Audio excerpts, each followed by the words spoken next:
नमस्कार दोस्तों, peak PCS के इस वीडियो में आप लोगों का स्वागत है। उम्मीद करते हैं सभी लोग बढ़िया होंगे और आप लोगों की तैयारी एकदम झक्कास चल रही होगी बिंदास।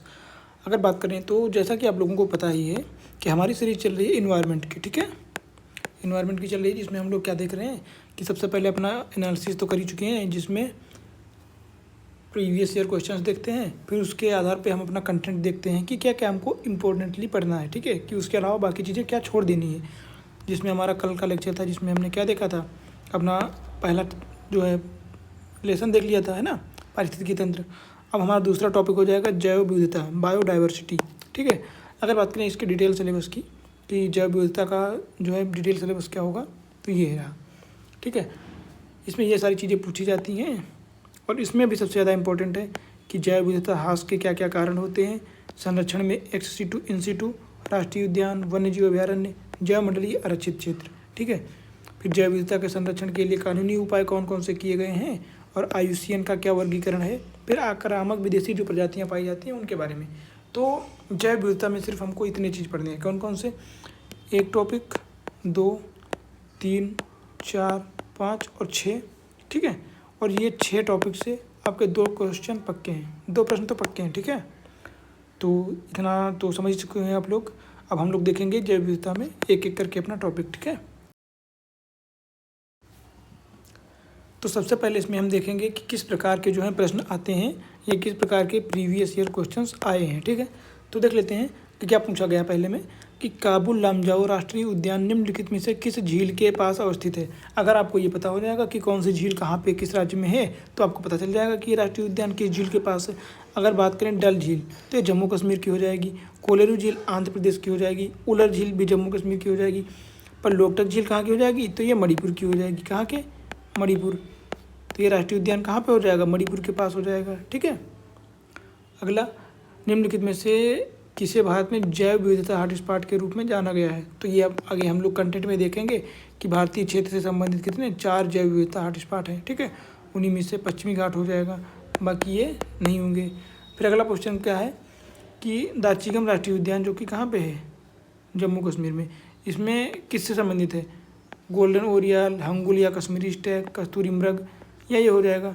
तो ये क्या हो जाएगा, ये ऑप्शन डी सही हो जाएगा, है ना। तो इस प्रकार से क्वेश्चन पूछे जाते हैं। फिर निम्नलिखित में से कौन सा सही है, एक तरफ हमारे राज्य दे दिए गए हैं, दूसरी तरफ राष्ट्रीय उद्यान या जो है नेशनल पार्क तथा वन्यजीव अभयारण्य दे दिए गए हैं। तो ये आपको बहुत आसानी से याद हो जाएंगे, ठीक है। अभी हम लोग पढ़ेंगे साथ में। तो फिर निम्नलिखित में से कौन सा वन्यजीव अभयारण्य 1975 में स्थापित किया गया था, जो कि उत्तर प्रदेश में। तो आपको पता होगा कि किशनपुर हो गया, ये उत्तर प्रदेश का है, रायपुर और चंबल ये सब तो मध्य प्रदेश के हैं, तो कतरनिया घाटी हो जाएगा, है ना। अगला बात करें, भारत में सबसे अधिक जैव विविधता संपन्न क्षेत्र कौन सा हो जाएगा, तो ये पश्चिम घाट हो जाएगा। सबको ही पता है, ठीक है। जिसको नहीं पता है तो अभी क्लास देखने के बाद पता हो जाएगा। फिर बात करते हैं कि राष्ट्रीय चंबल अभयारण्य किस राज्य में स्थित है, ठीक है। फिर क्या पूछा गया, स्थानीय संरक्षण क्या होता है ना। इसी प्रकार के प्रश्न आते हैं। फिर एक तरफ राज्य दे दिया गया, एक तरफ जैव मंडल आरक्षित क्षेत्र दे दिया गया, फिर एक तरफ राज्य दे दिया गया, एक तरफ नेशनल पार्क दे दिया गया, ठीक है। फिर एक तरफ स्थापित राज्य में कौन सा सबसे पहले स्थापित किया गया था, सर्वाधिक जैव विविधता कहाँ पाई जाती है, जैव विविधता का संकट किस कारण हो रहा है सबसे ज़्यादा, फिर जैव विविधता दिवस कब मनाया जाता है, ठीक है। विश्व का सबसे बड़ा वनस्पतिक उद्यान कहाँ पे स्थित है या राष्ट्रीय उद्यान कहाँ पे स्थित है। फिर एक तरफ राज्य दे दिया गया, फिर एक तरफ राष्ट्रीय उद्यान दे दिया गया, फिर जैव विविधता ह्रास के कारण, ठीक है। तो आप देखेंगे कि इसके अलावा और कुछ नहीं पूछा जाता है, बस यही सारी चीज़ें पूछी जाती हैं, ठीक है। फिर जैव विविधता ह्रास के कारण, जैव विविधता आप देख सकते हैं, तो बस यही क्वेश्चन पूछे जाते हैं। फिर राष्ट्रीय उद्यान दे दिया गया, एक तरफ स्टेट दे दिया गया, फिर राज्य, फिर वन्यजीव उद्यान, फिर राज्य, फिर जैव मंडल आरक्षित क्षेत्र, एक तरफ राज्य, एक तरफ वन्यजीव अभयारण्य या राष्ट्रीय उद्यान, एक तरफ स्थापना वर्ष, एक तरफ राष्ट्रीय उद्यान, फिर एक तरफ राष्ट्रीय उद्यान, एक तरफ स्टेट, फिर स्टेट, फिर राष्ट्रीय उद्यान। अब देखो ना कितना आसान क्वेश्चन पूछे जाते हैं, ठीक है। फिर राज्य, फिर जैव मंडल आरक्षित क्षेत्र, फिर यहाँ पे एक्स सिटू एन सिटू संरक्षण। तो ये कम से कम 25 से 30 क्वेश्चन देखने के बाद क्या डिसाइड किया हमने, या क्या देखा कि सबसे ज़्यादा राष्ट्रीय उद्यान से क्वेश्चन आते हैं, सेकंड नंबर पे इससे आते हैं, फिर जैव मंडल रिजर्व। इन तीनों को मिलाकर एक क्वेश्चन हर साल आपको मिलेगा। फिर संरक्षण पूछा जाता है, जैव विविधता हॉटस्पॉट क्षेत्र जो कि 4 हैं, ठीक है। और बेसिक कॉन्सेप्ट कभी कभी पूछ लिए जाते हैं। तो यहाँ से हर साल आपको 2 से 3 क्वेश्चन मिल जाएंगे, ये कोई टॉपिक छोड़ने वाला नहीं है। और आप सोचो ना यार, 3 3 6, अगर 6 टॉपिक से आपको 3 प्रश्न मिल रहे हैं और वो भी 6 पेज में, तो आपको क्या चाहिए इसके अलावा? आप सोचो ना, आप इग्नोर कर सकते हो क्या यहाँ से? कुछ नहीं कर सकते हो। तो देख लेते हैं अपना कंटेंट।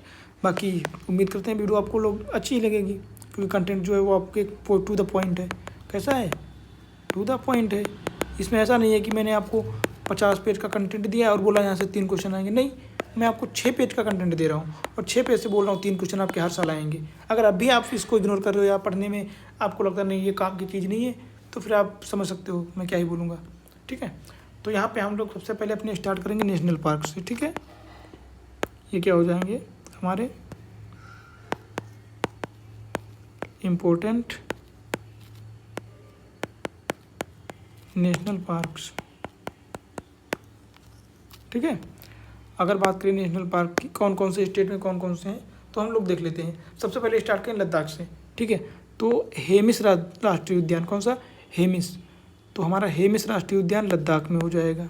ठीक है, फिर बात करते हैं हिमाचल प्रदेश की। तो हिमाचल प्रदेश में एक तो ग्रेट हिमालय राष्ट्रीय उद्यान हो जाएगा, खीर गंगा राष्ट्रीय उद्यान, Pin valley, Simbalbara national park, Inder Kila और क्या हो जाएगा? तुंदा माता। ठीक है, ये भी नया नया स्टार्ट जो है बना हुआ है। तो ये सारे कहाँ पे हो जाएंगे? ये हो जाएंगे हिमाचल प्रदेश में। फिर से देख लेते हैं एक बार कौन कौन से। एक तो ग्रेट हिमालय राष्ट्रीय उद्यान, खीर गंगा राष्ट्रीय उद्यान, पिन वैली राष्ट्रीय उद्यान, सिमवालवारा राष्ट्रीय उद्यान, इंदर किला और तुंदा माता राष्ट्रीय उद्यान कहाँ हो जाएंगे? हिमाचल प्रदेश में। अगला बात करते हैं उत्तराखंड की। तो यहाँ पे जिम कॉर्बेट राष्ट्रीय उद्यान, जिसको पहले पुराना नाम हेली राष्ट्रीय उद्यान हो जाएगा। क्या हो जाएगा? हेली राष्ट्रीय उद्यान। और ये सबसे पहले स्थापित किया गया था राष्ट्रीय उद्यान के रूप में। ठीक है, तो जिम कॉर्बेट राष्ट्रीय उद्यान उत्तराखंड, गंगोत्री राष्ट्रीय उद्यान, नंदा देवी राष्ट्रीय उद्यान, गोविंद राष्ट्रीय उद्यान, राजाजी राष्ट्रीय उद्यान और फूलों की घाटी या वैलिया फ्लावर्स, ये राष्ट्रीय उद्यान कहाँ हो जाएंगे? उत्तराखंड में। ठीक है, अब बात करें उत्तर प्रदेश में।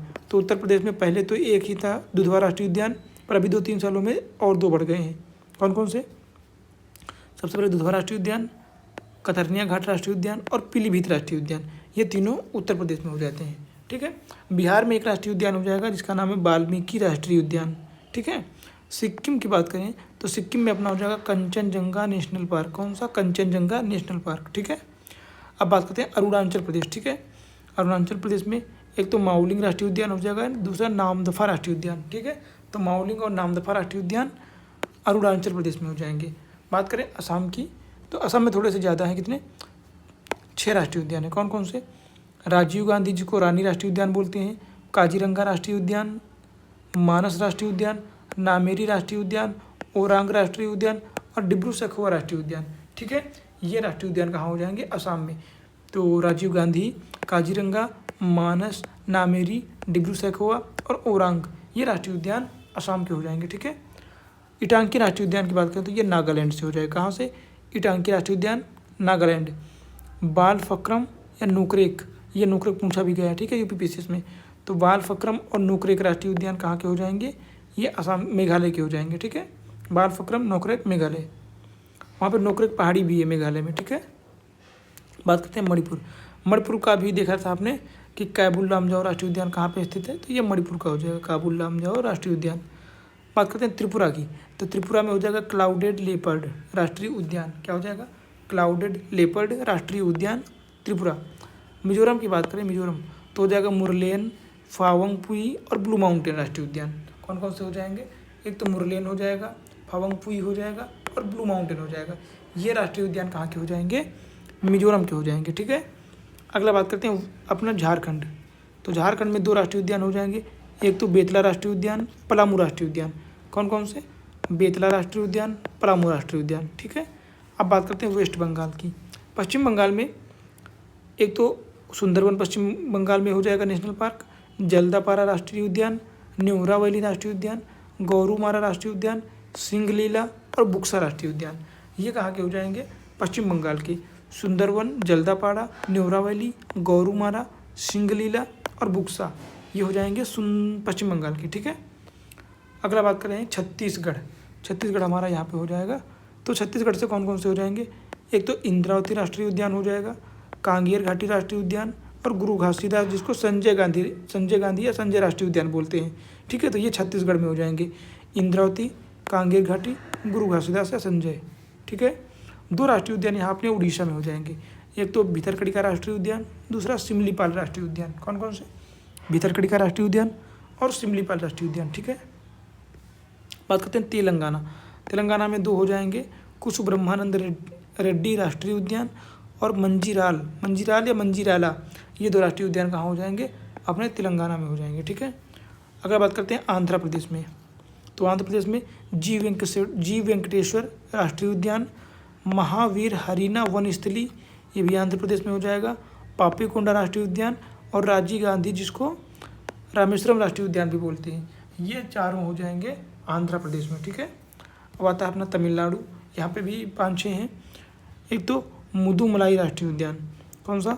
मुदुमलाई राष्ट्रीय उद्यान तमिलनाडु, मुकुर्थी राष्ट्रीय उद्यान तमिलनाडु, गुइंडी या गिंडी राष्ट्रीय उद्यान तमिलनाडु, इंदिरा गांधी जिसको अन्नामलाई के नाम से जानते हैं, ये भी तमिलनाडु में हो जाएगा, मन्नार मैरीन जिसको समुद्री राष्ट्रीय उद्यान भी बोलते हैं, मन्नार मैरीन राष्ट्रीय उद्यान, और कलक्कड़ मुंडन थुराई राष्ट्रीय उद्यान, ये भी कहाँ पे हो जाएगा? तमिलनाडु, ठीक है। अगला बात करें अंडमान निकोबार द्वीप समूह, ये बहुत इंपॉर्टेंट है, ठीक है। यहाँ से भी यहाँ अपना राष्ट्रीय उद्यान हो जाएगा कैम्पबेल वे, गैलाथिया वे, महात्मा गांधी या मैरीन राष्ट्रीय उद्यान, Middle Button, Mount Harriet, North Button, Rani Jhansi marine जिसको बोलते हैं, ये भी समुद्री हो जाएगा, सैडल पीक और साउथ बटन, ये राष्ट्रीय उद्यान अंडमान निकोबार द्वीप समूह में हो जाएंगे। कौन कौन से? कैम्पबेल वे, गैलाथिया वे, महात्मा गांधी जिसको मैरीन बोलते हैं, Middle Button, Mount Harriet, North Button, Rani Jhansi, Saddle Peak और साउथ बटन, ये राष्ट्रीय उद्यान कहाँ के हो जाएंगे? अंडमान निकोबार द्वीप समूह के हो जाएंगे। अगर पश्चिम क्षेत्र में देखें तो हमारा हो जाएगा जम्मू कश्मीर में कौन कौन से राष्ट्रीय उद्यान हो जाएंगे? एक तो दाचीगम राष्ट्रीय उद्यान हो जाएगा, ठीक है। सिटी फॉरेस्ट, इसको हम लोग सलीम अली राष्ट्रीय उद्यान भी बोलते हैं, किश्तवाड़ राष्ट्रीय उद्यान और गुलमर्ग जो कि 2022 में बनाया गया है, ठीक है। तो दाचीगम, सिटी फॉरेस्ट, सलीम अली, किश्तवाड़ और गुलमर्ग, ये राष्ट्रीय उद्यान जम्मू कश्मीर में हो जाएंगे। पंजाब की बात करें तो हरीके राष्ट्रीय उद्यान हो जाएगा, कौन सा? हरीके राष्ट्रीय उद्यान पंजाब में हो जाएगा, ठीक है। अगला बात करते हैं हरियाणा से कौन से हो जाएंगे। यहाँ पे 2 राष्ट्रीय उद्यान है हरियाणा में, एक तो कालेसर राष्ट्रीय उद्यान, दूसरा सुल्तानपुर राष्ट्रीय उद्यान, ठीक है। कौन कौन से? कालेसर राष्ट्रीय उद्यान और सुल्तानपुर राष्ट्रीय उद्यान। अब बात करते हैं अपने राजस्थान की। राजस्थान में कौन कौन से हो जाएंगे? एक तो सरिस्का राष्ट्रीय उद्यान हो जाएगा, रणथंभौर राष्ट्रीय उद्यान, केवलादेव राष्ट्रीय उद्यान, मुकुंदरा हिल्स राष्ट्रीय उद्यान और मरु उद्यान जिसको शीत को क्या बोलते हैं, मरुस्थल राजस्थान उद्यान नेशनल पार्क भी बोल देते हैं, ठीक है। तो राजस्थान में कौन कौन से हो जाएंगे? एक तो सरिस्का, रणथंभौर, केवलादेव, मुकुंदरा हिल्स, मरु उद्यान, ठीक है। बात करते हैं गुजरात की। गुजरात में कौन कौन से हमारे हो जाएंगे? एक तो वंसदा राष्ट्रीय उद्यान हो जाएगा, इसको बंसदा भी बोलते हैं, ब्लैकबक गिरी राष्ट्रीय उद्यान जहाँ पे गिरी शेर पाए जाते हैं प्रजाति के, और मरीन कच्छ की खाड़ी जिसको खिजड़िया राष्ट्रीय उद्यान भी बोल देते हैं, ठीक है। तो बंसदा, ब्लैकबक, गिरी और खिजड़िया या मरीन, ये हो जाएंगे हमारे गुजरात में, ठीक है। अगला मध्य प्रदेश आ जाता है अपना। मध्य प्रदेश की बात करें तो यहाँ पे बहुत सारे हैं। एक तो अपना पन्ना राष्ट्रीय उद्यान हो जाएगा, बांधवगढ़ राष्ट्रीय उद्यान, कान्हा राष्ट्रीय उद्यान, पेंच राष्ट्रीय उद्यान, सतपुड़ा राष्ट्रीय उद्यान, संजय दुबरी राष्ट्रीय उद्यान, माधव नेशनल पार्क, वन विहार और रातापानी राष्ट्रीय उद्यान, ये कहाँ के हो जाएंगे? सारे मध्य प्रदेश के। कौन कौन से? पन्ना, बांधवगढ़, कान्हा, पेंच, सतपुड़ा, संजय दुबरी, माधव, वन विहार और रातापानी, ठीक है। अगला बात करते हैं महाराष्ट्र से। तो महाराष्ट्र से कौन कौन से हो जाएंगे? तंडोवा अंधारी नेशनल पार्क हो जाएगा, कौन कौन सा? तंडोवा अंधारी राष्ट्रीय उद्यान, चंदौली नेशनल पार्क, गुगामल राष्ट्रीय उद्यान, नवेगांव राष्ट्रीय उद्यान, पेंच राष्ट्रीय उद्यान और संजय गांधी जिसको बोरीवली राष्ट्रीय उद्यान भी बोल देते हैं, ठीक है। तो ये हो जाएंगे महाराष्ट्र के। यहाँ पे एक चीज़ ध्यान रखना, पेंच राष्ट्रीय उद्यान महाराष्ट्र में भी है और पेंच नेशनल पार्क मध्य प्रदेश में भी है, ठीक है। जैसा कि ये, तो ध्यान रखना कि ऑप्शन आपके पास कैसे आ रहे हैं, ठीक है। जैसा ऑप्शन वो उस हिसाब से आपको टिक करना है। बात करें गोवा की, तो गोवा से एक राष्ट्रीय उद्यान है मोल्लेम, इसको महावीर राष्ट्रीय उद्यान बोलते हैं, ठीक है। बात करते हैं अपने कर्नाटका की। तो कर्नाटक में कौन कौन से? एक तो बांदीपुर राष्ट्रीय उद्यान हो जाएगा, नागरहोल राष्ट्रीय उद्यान जिसको राजीव गांधी राष्ट्रीय उद्यान बोलते हैं, कबिनी, भद्रा और अंशी राष्ट्रीय उद्यान, ये सारे हो जाएंगे कर्नाटक में। ठीक है, बात करते हैं अपने लक्षद्वीप के। तो लक्षद्वीप में एक हो जाएगा पिटरी पक्षी अभयारण्य, जिसको राष्ट्रीय उद्यान का दर्जा 2021 में दिया गया था। इसको पिटरी और पीईटी ये दोनों बोल देते हैं। ठीक है, बात करते हैं केरला की।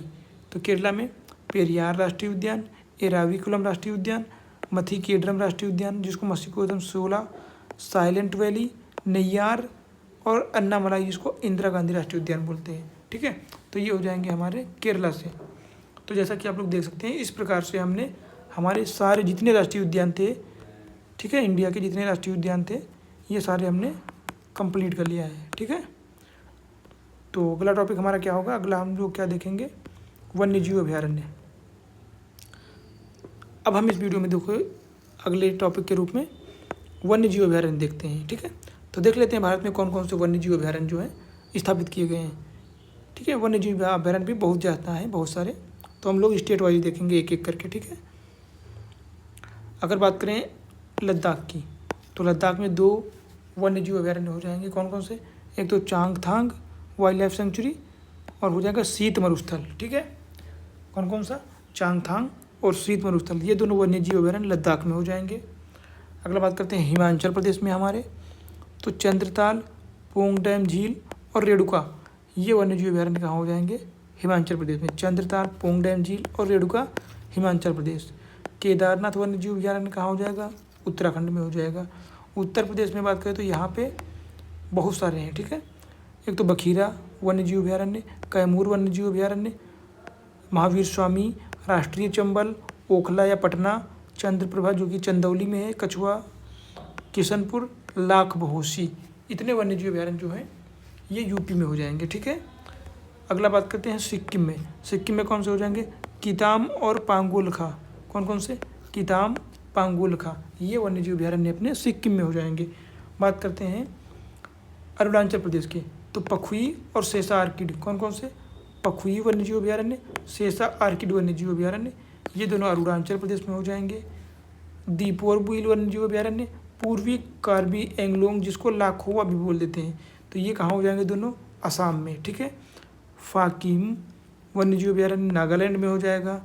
अगर बात करें मणिपुर, तो यहाँ पे 3 वन्य जीव अभयारण्य, एक तो कैलम, दूसरा जिरी मकरू, तीसरा हो जाएगा मार्गो पोकमी लोकचाऊ, ये तीनों वन्य जीव अभयारण्य मणिपुर में हो जाएंगे। ठीक है, असम की बात करें तो एक तो डंपा और दूसरा थोराट लॉन्ग, ये दोनों वन्य जीव अभयारण्य मिजोरम में हो जाएंगे। त्रिपुरा की बात करें तो गुमटी वन्य जीव अभयारण्य और सेपा हिजाला, कौन सा, सेपा हिजाला या सेपा हिजाला, ये दोनों हो जाएंगे अपने त्रिपुरा में।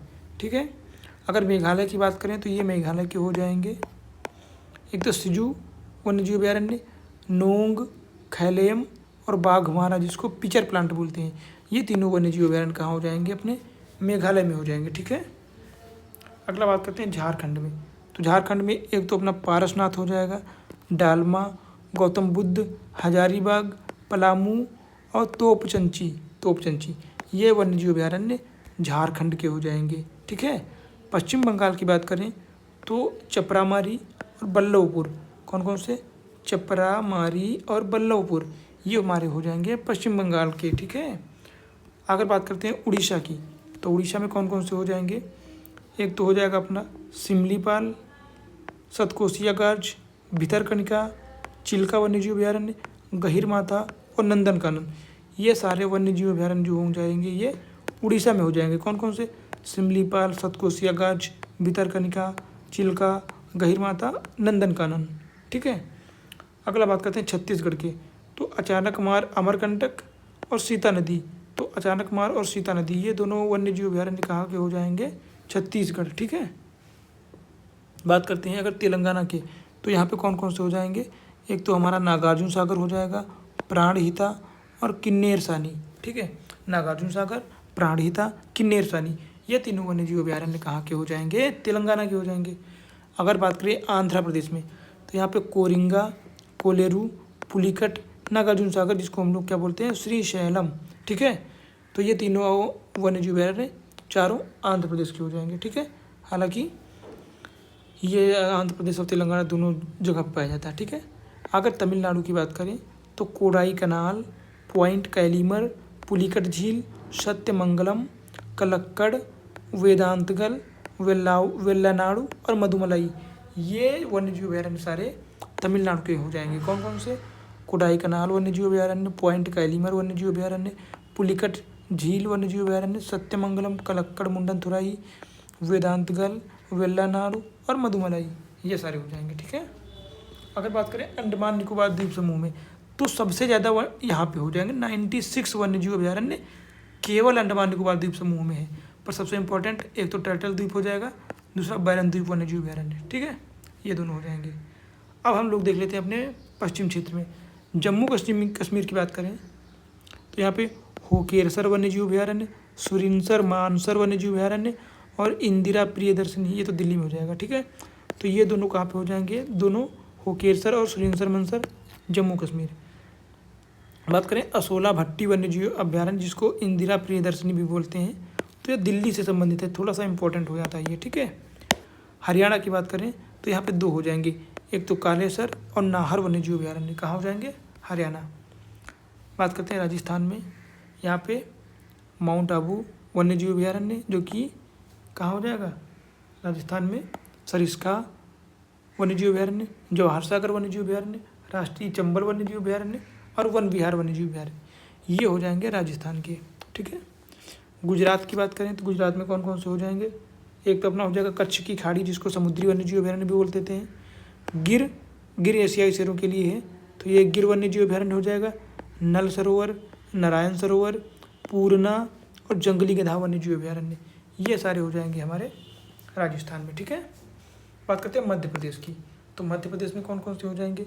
गांधी सागर वन्यजीव अभयारण्य, राष्ट्रीय चंबल वन्यजीव अभयारण्य, पन्ना जिसको रातापानी वन्यजीव अभयारण्य बोलते हैं, बोरिया सोन घड़ियाल वन्यजीव अभयारण्य कहाँ का हो जाएगा? एमपी का हो जाएगा। ठीक है, ये मध्य प्रदेश का हो जाएगा। अगला बोल देते हैं अपना महाराष्ट्र। महाराष्ट्र में कौन कौन से हो जाएंगे? ग्रेट इंडियन बस्टर्ड वन्यजीव अभयारण्य, फनसड़ या बोर वन्यजीव अभयारण्य, फिर कलसुबाई, हरिश्चंद्र गौड़, मेलाघाट या नागजीरा मेलाघाट, ये दोनों अलग अलग हैं। देखो, एक तो ग्रेट इंडियन बस्टर्ड, ठीक है, दूसरा फनसड़, तीसरा बोर, फिर कलसुबाई हरिश्चंद्र गौड़, फिर मेलाघाट वन्यजीव अभयारण्य, नागजीरा वन्यजीव अभयारण्य, नरनाला पक्षी अभयारण्य, पेनगंगा वन्यजीव अभयारण्य और घोड़ाझरी तथा उमरेद करहांगल, ये सारे वन्यजीव अभयारण्य अपने महाराष्ट्र के हो जाएंगे। ठीक है। फिर बात करते हैं महावीर वन्यजीव अभयारण्य, जो कि गोवा में स्थित है। बात करें कर्नाटका की तो दांडेली वन्यजीव अभयारण्य, घाटप्रभा, चिंचोली और ताल कावेरी वन्यजीव अभयारण्य कर्नाटक में हो जाएंगे। ठीक है। केरला की बात करें तो थड़क्कड़ पक्षी अभयारण्य, इदुक्की, नैयार परम्बिकुलम, मालाबार और पेरियार वायनाड, ये सारे हो जाएंगे केरला के वन्यजीव अभयारण्य। ठीक है। तो इस प्रकार हम लोगों ने क्या किया है कि भारत के सारे जो है वन्यजीव इंपॉर्टेंट नहीं, मोस्ट ऑफ द सारे कवर हो गए इसमें। ठीक है, सारे के सारे वन्यजीव अभयारण्य। ठीक है, लिख देते हैं यहाँ पे, लिखा तो है वन्यजीव अभयारण्य। फिर अगला क्या हम लोग देखेंगे? हाँ, तो अब हम लोग देखेंगे क्या है, जैव मंडल आरक्षित क्षेत्र। भारत में 18 जैव मंडल आरक्षित क्षेत्र हैं। ठीक है, और यहाँ से भी प्रश्न पूछे जाते हैं मोस्टली, तो इसको भी आप इग्नोर नहीं कर सकते हो। कितने? 18 वन्यजीव अभयारण्य हो जाएंगे। ठीक है, देख लेते हैं कौन कौन से वन्यजीव अभयारण्य हैं। अगर बात करें हिमाचल प्रदेश में, तो हिमाचल प्रदेश में एक शीत रेगिस्तान हो जाएगा, शीत रेगिस्तान। ठीक है, क्या हो जाएगा? जैव मंडल आरक्षित क्षेत्र। उत्तराखंड में हो जाएगा नंदा देवी जैव मंडल आरक्षित क्षेत्र। कंचनजंगा सिक्किम, यहाँ पे हो जाएगा एक जैव मंडल आरक्षित क्षेत्र। अरुणाचल प्रदेश में दिबांग हो जाएगा। असम में 2 हो जाएंगे, मानस और डिब्रू सैखोवा। बात करें डिब्रू सैखोवा, तो ये सबसे छोटा एरिया में हो जाएगा, जो कि असम का है। ठीक है। मेघालय में हो जाएगा नोकरेक जैव मंडल आरक्षित क्षेत्र। सुंदरबन जैव मंडल आरक्षित क्षेत्र, जो कि पश्चिम बंगाल में है। सिमलीपाल जैव मंडल आरक्षित क्षेत्र उड़ीसा में हो जाएगा। शेषाचलम पहाड़ियाँ, जो कि कहाँ पे हैं? ये आंध्र प्रदेश में हो जाएंगी। ठीक है। तमिलनाडु में तीन हो जाएंगे, एक तो नीलगिरी जैव मंडल आरक्षित क्षेत्र, जो कि 1986 में सबसे पहला हो गया। ठीक है, फर्स्ट नंबर पे यही स्थापित किया गया तमिलनाडु में। दूसरा मन्नार की खाड़ी, जिसको मरीन जैव मंडल आरक्षित क्षेत्र बोलते हैं। और अगस्त्यमलाई हो जाएगा। ठीक है, ये तीनों हो जाएंगे तमिलनाडु के। बात करते हैं अगले केरला की। तो एक तो नीलगिरी क्षेत्र और दूसरा अगस्त्यमलाई, ये दोनों केरला में हो जाएंगे। ठीक है, तो यहाँ पे एक चीज़ ध्यान रखना कि दो ऐसे जयमंडल आरक्षित क्षेत्र हैं जो केरला और तमिलनाडु दोनों की सीमा रेखा पे हैं। एक तो कॉमन हो जाएगा नीलगिरी जो कि दोनों तरफ है, और एक हो जाएगा अगस्त्यमलाई। ठीक है, तो क्या कह सकते हैं कि नीलगिरी और अगस्त्यमलाई केरला और तमिलनाडु के बीच में स्थित है। ठीक है, दोनों राज्यों की सीमा से साझा करते हैं। अब बात करते हैं मध्य प्रदेश में। मध्य प्रदेश में अपने 3 हैं, एक तो अचानक मार अमरकंटक, दूसरा पन्ना, तीसरा पंचमढ़ी। ये तीनों जयमंडल आरक्षित क्षेत्र मध्य प्रदेश में है। ठीक है, गुजरात में एक हो जाएगा कच्छ का रण, जो कि सबसे बड़ा एरिया वाइज है। ठीक है, एरिया में सबसे बड़ा हो जाएगा कच्छ का रण जयमंडल आरक्षित क्षेत्र। ठीक है, इस प्रकार ये अपने 18 जो है जयमंडल आरक्षित क्षेत्र हो जाएंगे। अगर बात करें क्या होते हैं जयमंडल आरक्षित क्षेत्र, तो ये बहुत ही ज़्यादा जैव विविधता वाले क्षेत्र होते हैं। ठीक है, और यहाँ पे आपने देखा होगा कि ये स्टार लगा है कुछ के पास, जैसे नीलगिरी हो गया, अगस्त्यमलाई हो गया, अगस्त्यमलाई, मन्नार की खाड़ी, सिमलीपाल, सुंदरबन, नोकरेक, कंचनजंगा, नंदा देवी, और इधर हो जाएगा अचानकमार, अमरकंटक, पन्ना और पंचमढ़ी। ये स्टार का मतलब ये है कि इनको हाईलाइट कर देता हूँ सीधे। यूनेस्को के MAB मतलब मैन एंड बायोस्फीयर कार्यक्रम के तहत इनको जैवमंडल रिजर्व की विश्व तंत्र की सूची में शामिल किया गया है। इनको विश्व की एक रजिस्टर बना हुआ है, उसमें शामिल किया गया, मतलब ये कुछ ज़्यादा इंपॉर्टेंट है। ठीक है, तो ये थोड़ा सा ध्यान रखना कि ऐसे कौन कौन से हो जाएंगे जो मैन एंड बायोस्फीयर रिजर्व में शामिल हैं। तो ये 12 हो जाएंगे, MAB में शामिल हैं, और कितने 12। ठीक है, जहाँ पे स्टार लगा हुआ है, तो ये चीज़ आप ध्यान रखना थोड़ा सा। ठीक है, तो थोड़ा सा इसको आप लोग ध्यान रखना। ठीक है, बाकी हम अपना टॉपिक अगला देख लेते हैं। ठीक है, अगर बात करें कि जो जैवमंडल आरक्षित क्षेत्र होते हैं, मान लेते हैं तमिलनाडु में ये जैवमंडल आरक्षित क्षेत्र यहाँ पे है, तो यहाँ पे इसके लिए क्या किया जाएगा, इस क्षेत्र के 3 जोन में बांट दिया जाएगा। कौन कौन से जोन में बांट दिया जाएगा, एक तो कोर, एक तो बफर क्षेत्र, एक तो संक्रमण क्षेत्र। अगर बात करें कोर की, तो कोर जो है यहाँ पे जैवमंडल क्षेत्रों का, यहाँ पे जिस चीज़ की रक्षा करने के लिए बनाया गया है, जिसके लिए पर्टिकुलर जीव या प्राणी के लिए, तो यहाँ पे कोई भी एक्टिविटी, नो एक्टिविटी, ना तो मानव कोई एक्टिविटी कर सकता है, कुछ भी नहीं हो सकता है। यहाँ पे केवल क्या हो सकता है कि जब ट्रेनिंग सेंटर या स्टूडेंट अपने अध्ययन के लिए आ सकते हैं, वहाँ रह के जो है अध्ययन कर सकते हैं, पर कैंप नहीं लगा सकते हैं या कोई भी मानव गतिविधि नहीं कर सकते हैं। दूसरा हो जाएगा अपना बफर जोन। बफर जोन में क्या हो सकता है, यहाँ पे ना तो एग्रीकल्चर की जा सकती है, ना ही कोई बिजली के तार लगाए जा सकते हैं, और ना ही कोई तेज़ आवाज़ वाला एक्टिविटी किया जाएगा जिससे कि यहाँ के जीव जंतुओं को नुकसान हो। ठीक है, या उनको डिस्टर्बेंस हो। फिर सबसे बाहर आ जाएगा अपना संक्रमण क्षेत्र। इसमें क्या है कि नेचुरल फार्मिंग की जा सकती है, पर खाद एवं उर्वरक का प्रयोग नहीं किया जा सकता है। थोड़ी बहुत मानव एक्टिविटी की जा सकती है, जैसे लकड़ियाँ तोड़ना या फलों का संग्रहण करना, ये सारी चीज़ें। ठीक है, तो इस प्रकार ये 3 जोनों में बटा हुआ होता है। ठीक है, जिसमें पहला सबसे सुरक्षित जोन होता है उसको हम लोग कोर बोलते हैं, उसके बाहर का बफर जोन, फिर उसके बाहर जो होता है वो संक्रमण जोन हो जाएगा। ठीक है, अगर बात करें ग्रे अंडमान निकोबार द्वीप समूह में एक जैवमंडल आरक्षित क्षेत्र है जो कि ग्रेट निकोबार है, शायद ये छूट गया था। ठीक है, अगर बात करें यहाँ पे कुछ इंपॉर्टेंट पॉइंट की, तो अचानकमार अमरकंटक जो वन्यजीव ये जैवमंडल आरक्षित क्षेत्र, ये 2 राज्यों की सीमा पर है, मध्य प्रदेश और छत्तीसगढ़। नीलगिरी जो है ये तमिलनाडु, कर्नाटक और केरल 3 राज्यों की सीमा पर है। अगस्त्यमलाई कर्नाटक और तमिलनाडु और केरल, इन दोनों के जंक्शन पर स्थित है। ठीक है, तो ये भी थोड़ा सा ध्यान रखना आप लोग। अगला हम लोग बात करेंगे अपना पक्षी अभयारण्य की, जो है इंडिया में कौन कौन से पक्षी अभयारण्य हैं जो सबसे ज़्यादा इम्पोर्टेंट है। ठीक है, तो कौन कौन से हो जाएंगे, एक तो घाना पक्षी विहार, भरतपुर राजस्थान हो जाएगा, है ना। हाईलाइट कर लेते हैं सीधे, कौन सा हो जाएगा, घाना पक्षी अभयारण्य, जो कि भरतपुर में राजस्थान में हो जाएगा। ठीक है, भरतपुर राजस्थान। दूसरा क्या हो जाएगा, रंगनाथिट्टू पक्षी अभयारण्य, मैसूर कर्नाटक में हो जाएगा। कहाँ पे, मैसूर कर्नाटक। तीसरा वेदांतगल पक्षी अभयारण्य, ये हो जाएगा कांचीपुरम तमिलनाडु। ठीक है, मालापट्टी पक्षी अभयारण्य, नेल्लौर आंध्र प्रदेश हो जाएगा। सुल्तानपुर पक्षी अभयारण्य, जो कि गुरुग्राम हरियाणा हो जाएगा। बात करें सलीम अली पक्षी अभयारण्य तो ये चोराहो गोवा हो जाएगा। कौंडिन्या पक्षी अभयारण्य चित्तूर आंध्र प्रदेश हो जाएगा। चिल्का झील पक्षी विहार पुरी उड़ीसा के पास। कुमाराकाम या वेम्बनाड पक्षी अभयारण्य तो ये केरल हो जाएगा। इनको थोड़ा सा ध्यान रखना है क्योंकि ये इंपॉर्टेंट है, ठीक है। यहाँ से क्वेश्चन कभी कभी जो है पक्षी अभयारण्य पूछ लिया जाता है, तो इसको आप इग्नोर मत करना, एकदम पढ़ लेना अच्छे से, ठीक है।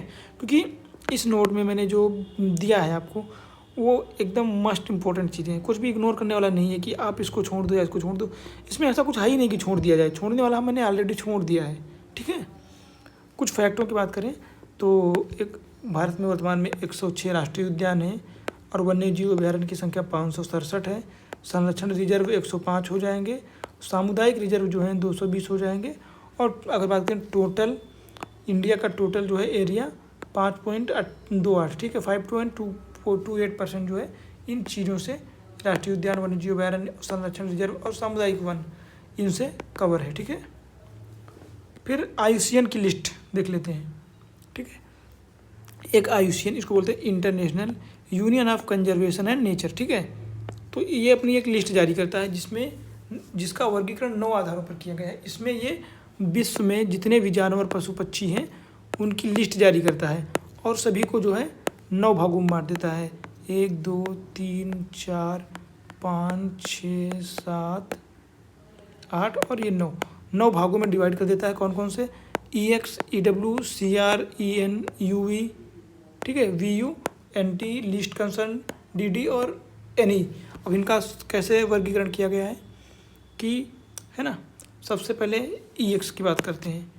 EX का मतलब एक्सटिंक्ट, ठीक है, एक्सटिंक्ट मतलब ये विलुप्त हो चुके हैं, ये अब नहीं बचे हैं, बिल्कुल विलुप्त हो ही चुके हैं, ख़त्म हो चुके हैं। इनमें क्या जाता है, जैसे अपना डोडो है ना, डोडो पक्षी जो है ये विलुप्त हो चुका है। फिर इसके बाद आता है इंक्स EW मतलब एक्सटिंक्ट इन द वाइल्ड, मतलब वनों से विलुप्त हो चुके हैं। कुछ ऐसे स्थान हो सकते हैं या कुछ ऐसे क्षेत्र हो सकते हैं जहाँ पे ये हो सकता है पाए जा रहे हों, पर वनों से इनकी विलुप्तता हो चुकी है, ये वनों से भी गायब हो चुके हैं। इसके बाद अपना श्रेणी आ जाती है अति संकटग्रस्त, ठीक है, इसको बोलते हैं critically endangered, CR critically endangered. ये अति संकटग्रस्त हैं, मतलब ये निकट विलुप्तता के हैं, कुछ टाइम तक इनका संरक्षण ना किया गया ये तो ये भी विलुप्त हो जाएंगे, ठीक है। फिर आता है संकटग्रस्त मतलब एंडेंजर्ड, इसको बोलते हैं EN। अब कुछ टाइम के बाद ये अति संकटग्रस्त हो जाएंगे अगर इनको संरक्षण न दिया गया। फिर आता है, और इन संकटग्रस्त को बोलते हैं, फिर आता है संवेदनशील, इसको बोलते हैं वल्नरेबल, ठीक है, VU वल्नरेबल, ये संवेदनशील है, इन पे भी खतरा बना हुआ है। तो ये जो तीनों प्रजातियां हैं इनको खतरे की स्थिति वाली प्रजातियां बोला जाता है क्योंकि इन पे खतरा कभी भी आ सकता है, बने हुए हैं। अगला आता है NT मतलब नियर थ्रेटेंडेड, ठीक है, ये खतरे के समीप है, ठीक है, संकट के नज़दीक है। अगर निकट काल में अगर कोई आपदा आई तो ये भी खतरे में आ जाएंगे। फिर आता है लीस्ट कंसर्न, ठीक है, LC लीस्ट कंसर्न मतलब ये संकट के बहुत कम, इन पे संकट कम है, ये थोड़ा सा अच्छे से रह रहे हैं, ऐसा नहीं कि ये विलुप्त हो जाएंगे, ये गायब हो जाएंगे, इन पे संकट कम है। अगला आता है अपना DD डाटा डिफिशियंट मतलब आंकड़े पर्याप्त नहीं हैं। फिर अगला क्या हो जाएगा अपना नॉट इवैल्यूएटेड मतलब इनके आंकड़े ही उपलब्ध नहीं है, इनका सर्वे नहीं किया जा पाया है, ठीक है। तो इस प्रकार से विलुप्त होने के जोखिम बढ़ते हुए, ठीक है। अगर इनको बात करें कि खतरा सबसे ज़्यादा किस पे बढ़ता जा रहा है तो सबसे ज़्यादा खतरा इनको है, इसके बाद इनको, इसके बाद इनको, इसके बाद इनको, फिर इनको, फिर इनको, फिर इनको, फिर इनको। ऐसे बात करें तो ये सेफ़ हैं और ये नॉट सेफ़, ठीक है, नॉट सेफ़, ये ऐसे आंकड़ा बढ़ता जाएगा। इसलिए मैंने यहाँ पे एक लिस्ट भी बना दिया है कि सबसे ज़्यादा खतरा इनको है, फिर इनको, फिर इनको, फिर इनको, फिर इनको, फिर इनको, फिर इनको, फिर इनको और फिर इनको। क्या हो जाएगा, ऐसे हो जाएगा, ठीक है। कभी कभी PCS में ऐसे पूछ सकता है कि क्रम क्या होगा खतरा होने का, ठीक है। अगर बात करें, अब बात करते हैं आक्रामक प्रजातियाँ। कुछ ऐसी प्रजातियाँ होती हैं जो इन्वेसिव एलियंस होती हैं, वो किसी अदर क्षेत्र की होती हैं और दूसरे क्षेत्र में जाके वहाँ की भी विविधता को ख़त्म कर देते हैं, या वहाँ पे स्थानिक जो प्रजातियाँ होती हैं उन पर खतरा बन जाती हैं, ठीक है। जैसे एक तो लैंटाना कैमरा हो जाता है, इसको आप लोग गाँव में गुलटैना बोलते हैं, शायद पता नहीं कहाँ पे क्या बोला जाता है। फिर मेरे एरिया में गुलटेना बोला जाता है। इसमें काले काले फल भी होते हैं जिसको हम लोग मुकैया बोलते हैं और खाते भी हैं, कभी कभी खा भी लेते हैं हालांकि। और इनके फूल बहुत ही छोटे छोटे ऐसे ऐसे होते हैं, ठीक है। और ये बहुत बहुत प्यारे लगते हैं फूल, ठीक है, ऐसे। और इनका कलर भी अलग अलग हो जाता है, कभी कभी सफ़ेद होता है, वाइट, येलो, ऑरेंज, रेड, कभी कभी जब थोड़ा सा होता है ग्रीनिश होते हैं। तो ये बहुत ही अट्रैक्टिव लगते हैं, पर ये क्या है, वहाँ की स्थानिक प्रजातियों को नुकसान पहुँचाते हैं, ठीक है। तो क्या हो जाएगा, लैंटाना कैमारा हो जाएगा, पार्थेनियम हिस्टेरोफोरस हो जाएगा, अल्टरनेथेरा हो जाएगा, अल्टरनेथेरा फिलोक्सेरोइड्स, ठीक है, कैसिको यूनिफ्लोरा हो जाएगा, और प्रोसोपिस जूलीफ्लोरा हो जाएगा, प्रोसोपिस जूलीफ्लोरा, ठीक है। तो ये ऑप्शन में कभी देख के क्वेश्चन हो सकता है, पूछ ले, इसलिए मैंने सारी जो है, सारी नहीं, जो मोस्ट ऑफ द इम्पोर्टेंट है वो सारी यहाँ पे जो है जातियाँ लिख दी है कि कौन कौन सी इन्वेसिव एलियन स्पीसीज हैं, ठीक है। अब बात करते हैं जैव विविधता के संरक्षण का। तो जैव विविधता का संरक्षण दो प्रकार से किया जाता है, एक तो इन सीटू स्वास्थाने, एक्स सीटू बाह्यस्थाने। इनको अगर हम अच्छे से बात करें तो मान लेते हैं कि आपके घर के पास एक जंगल है, ठीक है, जंगल, और आपने क्या देखा कि वहाँ पे एक जंगली बिल्ली है। कौन सी? जंगली बिल्ली। अब क्या है, जंगली बिल्ली है, अब वो थोड़ी सी बीमार है, थोड़ी सी किसी कारण वो परेशान है, ठीक है। तो आप क्या चाहते हो कि इसका संरक्षण करना, कि आप इसको बचाना चाहते हो, इसकी ज़िंदगी चाहते हो। तो आप क्या करोगे, एक तो आप डेली जा करके वहाँ पे एक ऐसा क्षेत्र बना दोगे कि वहाँ पे दूसरे जानवर ना आ पाएँ, ठीक है। मान लेते ये बहुत बड़ा जंगल है और यहाँ पे बिल्ली रहती है, तो बिल्ली के चारों तरफ मतलब थोड़ा सा एरिया लेके कि जहाँ पे वो कंफर्टेबली रह पाएगी, वहाँ पे एक बाड़ा बना देते हो, ठीक है, बाड़ा बना देते हो और खाना पानी टाइम टू टाइम वहाँ पहुँचाते रहते हो। तो ये जो बाड़ा बनाओगी तो ये जो संरक्षण होगा वो उसी जगह पे होगा जहाँ पे उसका स्थानीय आवास है, वहाँ पे जो पहले से रहती है। तो इसको बोलते हैं इन सीटू, मतलब स्वास्थानीय, उसी जगह पे जहाँ पे वो रहती है। पर आपने क्या किया कि उस बिल्ली को उस जंगल से उठा लाए, अपने घर में एक बाड़ा बना दिया, अब उसमें रख रहे हो, तो इसको क्या बोलेंगे, बाह्य स्थानीय। उसके प्राकृतिक आवास से उठा के ला के आपने अलग कहीं पे संरक्षण दिया या किसी अलग दूसरे जंगल में बना दिया, तो इसको बोल देते हैं बाह्य स्थानीय, एक्स सीटू, ठीक है। जिसे लिखा भी है कि जीव को उसके प्राकृतिक आवास में ही संरक्षण देना, संपूर्ण पारितंत्र सुरक्षित हो जाता है, स्वास्थानीय हो जाएगा, और उसके प्राकृतिक आवास से अलग कर किसी स्थान पर स्थानांतरित कर देते हैं, इसको बाह्य स्थानीय होते हैं। तो आप देखेंगे कि यूपी पीसीएस में 3 से 4 बार पूछा गया है कि स्वास्थानीय और स्वास्थानीय, एक ऑप्शन एक बना देगा कि इसमें से कौन सा स्वास्थानीय है, और 4 ऑप्शन दे देगा, राष्ट्रीय उद्यान, जैवमंडल आरक्षित क्षेत्र, वन संरक्षित क्षेत्र। अब कौन सा होगा, तो इसमें आपको टिक करना पड़ेगा। तो ये लिस्ट मैंने प्रोवाइड की है, आप इसको अच्छे से एकदम रट लेना या पढ़ लेना, समझ लेना, ठीक है। क्वेश्चन यहीं से आएगा, नहीं तो नहीं आएगा। तो इसमें कैसे क्वेश्चन आते हैं, अगर बात करें स्वास्थानीय की लिस्ट क्या है, तो राष्ट्रीय उद्यान, वन्यजीव अभयारण्य, जैवमंडल आरक्षित क्षेत्र, आरक्षित वन, संरक्षित वन, पवित्र उपवन और झीलें, ये सब क्या हो जाएंगे, ये सारे हमारे हो जाएंगे स्वास्थानीय। अगर बाह्य स्थानीय एक्स सीटू की बात करें तो चिड़ियाघर हो गया, वनस्पति उद्यान हो गया, जीन बैंक हो गया, बीच बैंक, जीन सफारी पार्क, ऊतकी संवर्धन केंद्र और क्रायो प्रिजर्वेशन, ठीक है। इनमें जो है संरक्षण जो है स्थानिक रूप से नहीं करके कहीं अलग जो है एक क्षेत्र बना के किया जाता है, ठीक है। तो ये बाह्य स्थानीय हो जाएगा। यहाँ पे आप एक चीज़ देखोगे, क्या है ये जैव विविधता। अगर बात करें कि जीवों के बीच पाए जाने वाली विभिन्नता ही जैव विविधता कहलाती है। क्या? जीवों के बीच पाए जाने वाली विविधता ही, भिन्नता ही जैव विविधता कहलाती है, ठीक है। अगला बात करें कि जैव विविधता शब्द का प्रयोग सबसे पहले किसने किया गया था, तो E.A. नॉर्स एवं I.E. मैकमेनस, इन दोनों लोगों ने जो है जैव विविधता नामक शब्द का प्रयोग सबसे पहले 1980 में किया था, 1980 में। फिर बात करें, देखो यहाँ पे ध्यान रखना, जैव विविधता और जैविक विविधता। तो जैव विविधता का सर्वप्रथम प्रयोग इन्होंने किया था और जैविक विविधता का सर्वप्रथम प्रयोग किसने किया था, वाल्टर जी रोजन ने, ठीक है। अगर बात करें कि जैव विविधता कितने प्रकार की होती है, तो ये 3 प्रकार की होती है। एक तो हमारी आनुवंशिक जैव विविधता हो जाएगी। बात करें आनुवंशिक जैव विविधता, तो ये आनुवंशिक स्तर पर होती है, सभी मनुष्य एक दूसरे से अलग हैं पर आनुवंशिक रूप से इनको मनुष्य बोला जाता है, तो ये आनुवंशिक भिन्नता हो जाएगी। दूसरा जातीय विविधता, स्पेसीज विविधता, प्रजातियों के स्तर पर, जैसे कुत्ता एक होता है, ठीक है, उसके अंदर बहुत सारी प्रजातियाँ होती हैं, कोई लेब्राडोर हो गया, कोई कुछ हो गया, कोई ग्रामीण हो गया जो कि गांव में रहता है। तो इनकी अलग अलग प्रजातियाँ होती हैं। तो प्रजातीय स्तर पर जो होती है उसको जातीय विविधता बोलते हैं, ठीक है। फिर होती है पारिस्थितिकीय विविधता। इसमें क्या होता है, एक पूरे पारितंत्र को ले लिया जाता है, ठीक है, पूरा पारितंत्र, जैसे वन पारितंत्र, रेगिस्तान पारितंत्र, प्रवाल भित्ति पारितंत्र, जलीय पारितंत्र, ठीक है, इस प्रकार। तो ये भी थोड़ा सा ध्यान रखना आप लोग, क्वेश्चन यहाँ से पूछा जा सकता है कॉन्सेप्ट में या स्टेटमेंट बना के, ठीक है, तो आप टैकल कर पाओगे आसानी से। अगले प्रश्न की बात करें कि जैव विविधता का मापन कैसे किया जाता है। ये 3 प्रकार से मापन किया जाता है। एक तो अल्फा विविधता, ठीक है, मापन अल्फा विविधता होता है। इसमें क्या होता है कि एक क्षेत्र में अलग अलग प्रजातियों की संख्या देखी जाती है। संख्या का मापन जहाँ पे होता है उसको आनुवंशिक स्तर पर होता है, ठीक है। मान लेते हैं कोई एक जंगल ले लिया हमने, अब देखा वहाँ पे 5 शेर हैं, 6 बकरियाँ हैं, 8 जो हैं भेड़ हैं और 3 कुत्ते हैं, 2 बत्तख हैं। तो इस क्षेत्र की जैव विविधता इन संख्याओं को मिला के बोल दिया जाएगा कि इस क्षेत्र की जैव विविधता इतनी ज़्यादा है या इतनी प्रचुर है, ठीक है, इसको आनुवंशिक स्तर पर बोलते हैं। फिर दूसरा बीटा जैव विविधता। इसमें क्या होता है, पर्यावरणीय अंतरों के बीच परिवर्तित होता है, ठीक है, प्रजातीय स्तर पर, कि मान लो किसी एक क्षेत्र में कुत्ता होता है। अब आपने देखा कि यहाँ पर कितने जो कुत्ते हैं, ये किस प्रकार के कुत्ते हैं, उनका एरिया क्या है, ठीक है, तो ये इस स्तर पर हो जाएगा।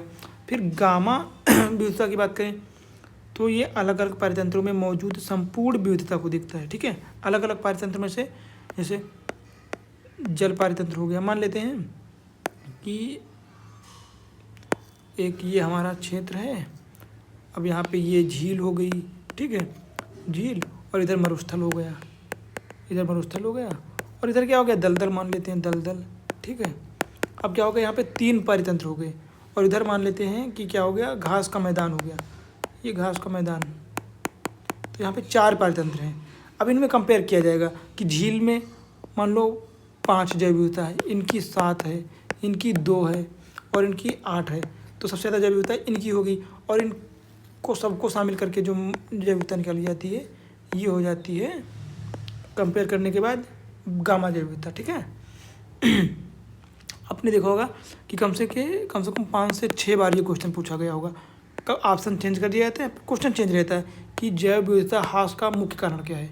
तो आप देख लेते हैं, ये जो है जैव विविधता के कारण है विनाश, जैव विविधता क्यों खत्म होती रही, उनका घटता हुआ क्रम है कि सबसे ज़्यादा इंपॉर्टेंट कारण कौन सा है। तो सबसे पहले आवासीय क्षति या विखंडन के कारण ह्रास हो रहा है, फिर प्राकृतिक संसाधनों का अतिदोहन हो रहा है, विदेशी जातियों का आक्रमण, सहविलुप्तता, भूकंप भूस्खलन, बाढ़, इनके कारण भी जो है जैव विविधता का नुकसान होता जा रहा है। तो ये आप एकदम कंठस्थ कर लेना, अपने माइंड में बिठा लेना एकदम ध्यान से, ठीक है। यहाँ से एक क्वेश्चन पक्का है हर दूसरे साल, और एक क्वेश्चन यहाँ से भी पक्का है हर दूसरे साल। बायोडाइवर्सिटी हॉटस्पॉट, ठीक है, जैव विविधता हॉटस्पॉट। सबसे पहले हम बात करेंगे जैव विविधता हॉटस्पॉट क्या है। इसके लिए 2 शर्तें होती हैं, एक तो उस क्षेत्र की जैव विविधता बहुत ज़्यादा होनी चाहिए, ठीक है, अन्य क्षेत्रों की अपेक्षा, और दूसरा क्या होना चाहिए कि निकट भविष्य में या फिर प्रेजेंट टाइम में उन प्रजातियों पर खतरा बना हुआ होना चाहिए, वो संकटग्रस्त होनी चाहिए, ठीक है। उनको हम क्या बोलेंगे, बायोवर्सिटी क्षेत्र, बायोडाइवर्सिटी, जैव विविधता हॉटस्पॉट। भारत में 4 क्षेत्र ऐसे हैं जिनको बायोडाइवर्सिटी हॉटस्पॉट के रूप में नामित किया गया है।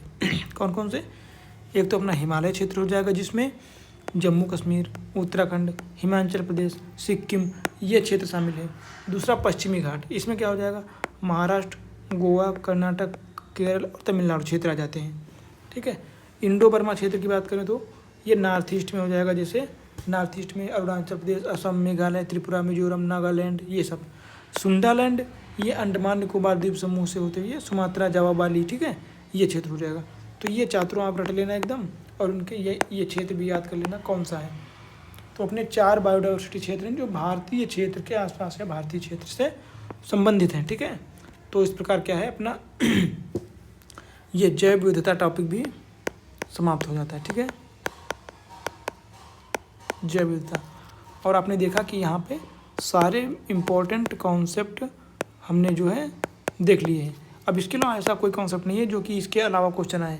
आपके जितने भी क्वेश्चन आएंगे जैव विविधता से संबंधित सारे यहाँ से आप टैकल कर पाओगे, और उम्मीद करते हैं कि ये कंटेंट पढ़ के या ये वीडियो देख के आपको लगा होगा कि हाँ ये काम की है, या आपके सारे क्वेश्चन यहीं से आ रहे हैं, क्योंकि मैंने प्रीवियस ईयर क्वेश्चन भी दिखाए हैं, प्रूफ भी दिया है, ठीक है। तो आप लोगों को समझनी चाहिए ये बात। बाकी वीडियो अच्छी लगी हो तो वीडियो को लाइक कर दीजिए, चैनल को सब्सक्राइब कर लीजिए और चैनल को शेयर भी कर दीजिए दूसरे लोगों के साथ, ताकि उनको भी इसका फ़ायदा मिल सके, ठीक है। क्योंकि मैंने 5 से 6 पेज में पूरा जैव विविधता कंप्लीट कर दिया है और टू द पॉइंट था, ठीक है। ऐसा नहीं है कि बहुत सारी चीज़ें दे दी हूँ आपको। तो फिर मिलते हैं अगले वीडियो में अगले टॉपिक के साथ अपने। अगला टॉपिक हमारा क्या होगा, प्रदूषण होगा, ठीक है। क्योंकि यहाँ से भी 1 से 2 क्वेश्चन कभी कभी आ जाते हैं, पर एक क्वेश्चन तो पक्का ही है, ठीक है। तो मिलते हैं अगले वीडियो में। बाकी वीडियो देखने के लिए आप लोगों का बहुत बहुत धन्यवाद। मिलते हैं अगले वीडियो में अगले टॉपिक के साथ। स्टे फोकस, स्टे कंसिस्टेंट और तैयारी को धार देते रहिए।